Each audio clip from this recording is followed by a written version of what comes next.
Most people think Switzerland became rich because it stayed out of Europe's wars. But neutrality was never the real product. Nearly 90 years ago, when Switzerland criminalized bank disclosure in 1934, it formalized something far more strategic. It made discretion enforceable. And when you turn discretion into law, you don't just protect money, you attract it. Judging by how global capital still moves today, through commodities, through gold refineries, through legal entities designed to outlast governments, Switzerland understood something about modern power long before the modern world did. This isn't a story about mountains. It's a story about incentives, and incentives outlive headlines. Picture Europe in the early 20th century. Empires are trembling. Currencies are breaking. Borders are shifting. In Germany, hyperinflation devours savings. In France and Britain, war debts pile up. In Russia, the revolution wipes out private wealth. While much of Europe experiments with instability, Switzerland experiments with continuity. Trade routes pulse with gold shipments, bond transfers, and private capital fleeing uncertainty. Wealth is becoming more mobile than armies. On the surface, Switzerland looks cautious. Underneath, it is positioning. It is asking a simple question.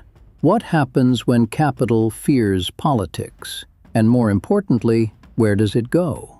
Switzerland's answer was not conquest. It was insulation.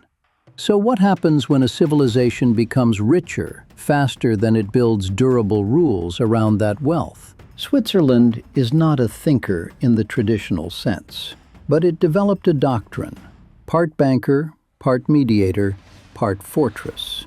Think of it as a clearinghouse for a continent in crisis. But what made it different wasn't geography. It was discipline. It understood something early. Money does not seek patriotism. It seeks durability.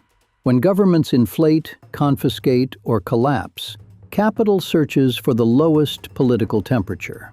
Switzerland lowered the temperature, and in 1934, it formalized that posture. The Federal Banking Act made disclosure of client information a criminal offense, not a civil penalty, a crime.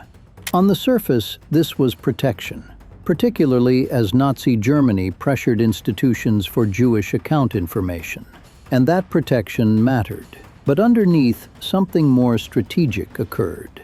Silence became infrastructure. Discretion was no longer customary. It was a statute, and statute compounds. Pillar 1. Discretion is a magnet. For Switzerland, money wasn't meant to express loyalty.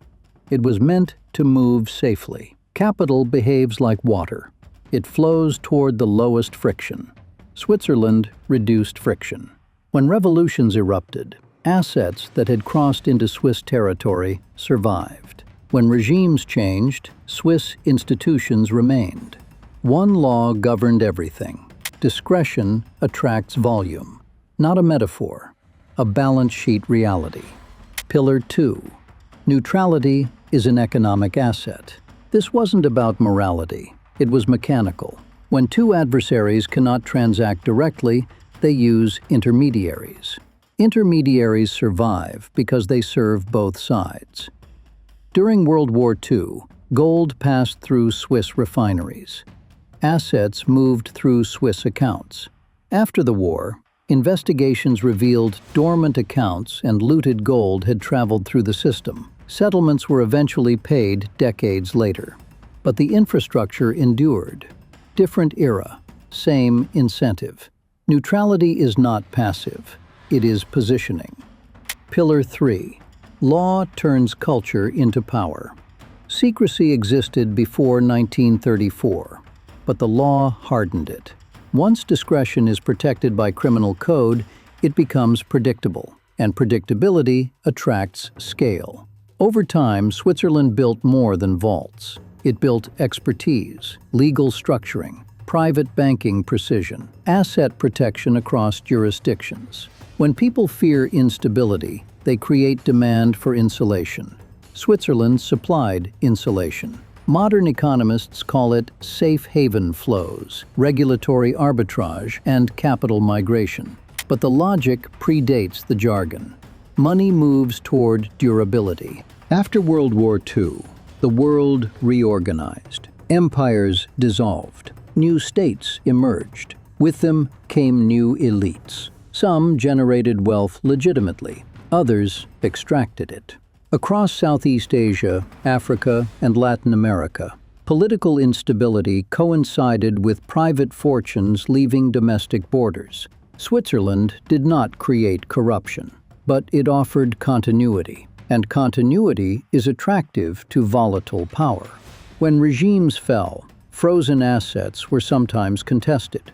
Legal proceedings dragged on for years. But throughout it all, the Swiss financial system maintained a reputation for holding assets intact. That reputation mattered more than headlines, because reputation compounds faster than outrage. Beyond dictators and war, another stream grew quietly. Undeclared assets, cross-border wealth, individuals structuring finances to minimize domestic exposure. For decades, Swiss law distinguished between tax fraud and tax evasion. Fraud required falsification. Evasion could mean omission. The distinction had consequences. Switzerland did not automatically assist foreign governments in locating undeclared accounts. This wasn't oversight. It was designed. At its peak, estimates placed between $1 and $2 trillion in non-resident assets inside Swiss institutions. Not all illicit, but much shielded. What looks like policy nuance is actually incentive design. If capital can grow quietly, it will. After the global financial crisis, governments became less patient. Revenue mattered. In 2009, UBS paid $780 million and agreed to disclose thousands of American account names. The precedent fractured absolute secrecy. Credit Suisse followed with multi-billion-dollar penalties. International agreements introduced the automatic exchange of information.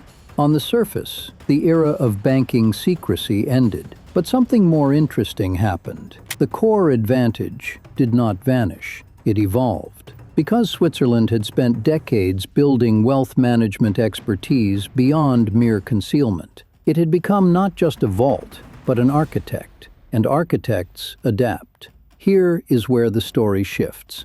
Switzerland is no longer primarily defined by hidden accounts. It is defined by infrastructure. Today, a significant portion of global commodity trading, oil, metals, grain, flows through Swiss-based firms. The commodities never touch Swiss soil. They are extracted in Africa, shipped from the Middle East, consumed in Asia. But transactions are structured in Switzerland.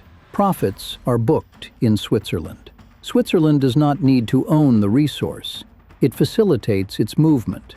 On the surface, geography. Underneath, routing. What looks like neutrality is actually positioning, and routing scale is power. Then there is gold. Each year, thousands of tons are refined in Swiss facilities. Switzerland mines little, but it refines much. Raw extraction becomes a standardized bar. Standardized bar becomes a globally tradable asset. Origin becomes format. Format becomes liquidity. The refinery is not dramatic. It is industrial, controlled, precise, but it is decisive. Because refinement transforms uncertainty into acceptability. Switzerland occupies that transformation point, and occupying transformation points is influential. In 2025, Switzerland adopted legislation to create a federal beneficial ownership register. On paper, this marks alignment with modern transparency standards. But the debate inside the country centers on competitiveness. When discretion has been an advantage for centuries, transparency is not merely a matter of reform, it is recalibration. Switzerland has recalibrated before. When secrecy laws tightened, it expanded the use of legal structuring. When tax distinctions narrowed, it deepened advisory services. When opacity weakened, its strengthened infrastructure. The vault became a switchboard. The switchboard became an ecosystem. This isn't a debate, it's a mechanism. If this sounds familiar, it should. When domestic systems destabilize, capital migrates. We saw it during hyperinflation, during post-war reconstruction, during Latin American debt crisis, during the 2008 meltdown. Different era, same incentive.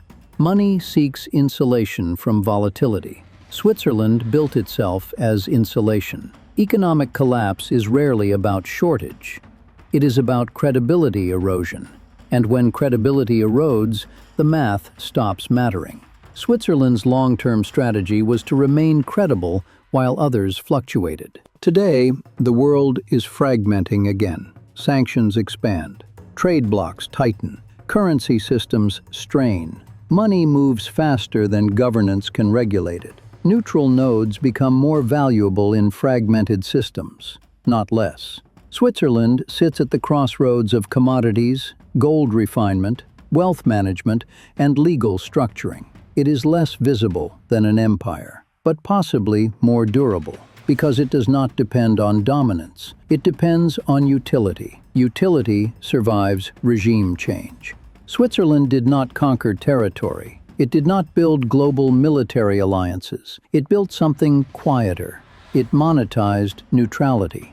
It hardened discretion into law. It transformed itself from vault to switchboard and to a refinery. And each transformation increased its durability. The mountains are scenic. The watches are precise. But the deeper story is incentive design. If neutrality becomes a business model, it reshapes global behavior. And the question now is not whether Switzerland will adapt to the next era of transparency. It is whether the rest of the world understands the incentives it created.